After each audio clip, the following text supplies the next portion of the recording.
بسم اللہ الرحمن الرحیم۔ حضور نبی کریم صلی اللہ علیہ وآلہ وسلم کی عید کا ایک واقعہ۔ عید کا دن تھا اور صبح کا وقت تھا۔ حضور مسجد نبوی میں فضائل عید کے احکامات بیان کر رہے ہیں۔ صحابہ کرام محو نظارہ دید ہیں۔ تمام صحابہ کرام خوش ہیں کہ ابھی رب العزت سے عیدگاہ سے تحائف وصول کرنے کے لیے حضور کی خدمت میں جائیں گے۔ احکام فضائل عید سننے کے بعد تمام صحابہ کرام اپنے اپنے گھروں میں چلتے گئے تاکہ غسل کر کے سفید کپڑے پہن کر مسجد نبوی میں مقررہ وقت پر آ جائیں اور رحمت للعالمین کی زیر قیادت عیدگاہ کا رخ کریں۔ چنانچہ حضور بھی اپنے گھر تشریف لائے تو حسنین کریمین نہا دھو کر خوشبو لگا کر آپ کے انتظار میں بڑی بے قراری سے وقت کاٹ رہے تھے۔ جو ہی دہلیز پر آپ نے قدم رکھا تو خدا کے لاڈلے نبی کے لاڈلے نواسے نانا کہہ کر آپ سے چمٹ گئے۔ آپ نے دونوں کی پیشانیاں چومی اور انہیں اندر لے گئے اور حضرت عائشہ کی گود میں بٹھا دیا اور فرمایا، عائشہ انہیں کھانے کے لیے کچھ دو۔ فراغت غسل کے بعد آپ نے سفید کپڑے زیب تن کیے، خوشبو لگائی۔ اتنے میں مؤذن حضرت بلال رضی اللہ عنہ نے دروازے پر دستک دی۔ آپ اور حسنین کریمین مسجد نبوی میں تشریف لائیں۔ صحابہ کرام رضوان اللہ علیہ و اجمعین آپ کے انتظار میں تھے۔ پاک لوگوں کی جماعت ایک پاک باز رہبر کی سرکردگی میں عیدگاہ کی طرف روانہ ہو گئی۔ جبرائیل نورانی فرشتوں سمیت بارگاہ نبوی میں نیاز حاصل کرنے کے لیے آئے ہوئے تھے تاکہ مقدس ترین انسانوں کے پاؤں کی مٹی کے مبارک ذرات سے ان کے نورانی پر شرف حاصل کریں۔ صالح روحیں قطار در قطار راستے کے دونوں طرف اس مقدس قافلے کے استقبال کے لیے بے چین کھڑی تھیں۔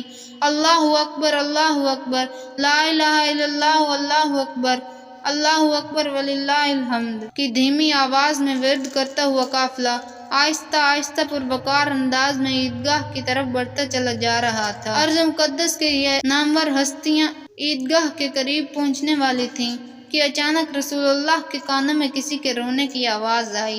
یہ کسی بچے کی آواز معلوم ہوتی تھی جو اس درد و رقت کے ساتھ رو رہا تھا جس کا اندازہ یتیمی کا ماحول میں پلے ہوئے انسان کو ہی ہو سکتا ہے۔ آپ نے دیکھا کہ ایک بچہ سادہ کپڑوں میں ملبوس جو ہی بچوں کے قہقہوں کی آوازوں کو سنتا ہے اپنی درد انگیز آواز بلند کرتا ہے۔ عید پر گزرنے والے قہقہوں کو سن کر یہ نہ خیال کیا کریں کہ آج چونکہ عید ہے اس لیے چھوٹے بڑے سبھی چہرے روشن ہیں۔ آپ نے اس طرف رخ کیا، کائنات کا رخ تبدیل ہو گیا۔ حسن حسین صحابہ پیچھے، آپ بچے کے قریب پہنچے۔ بچہ اتنا بڑا مجمع اپنی طرف آتے دیکھ کر سہم گیا اور سسکیاں بھرنے لگا۔ حضور کی آنکھیں بند ہو گئیں، اپنا یتیمی کا دور یاد آ گیا۔ فرمایا، بیٹا کیوں رو رہا ہے؟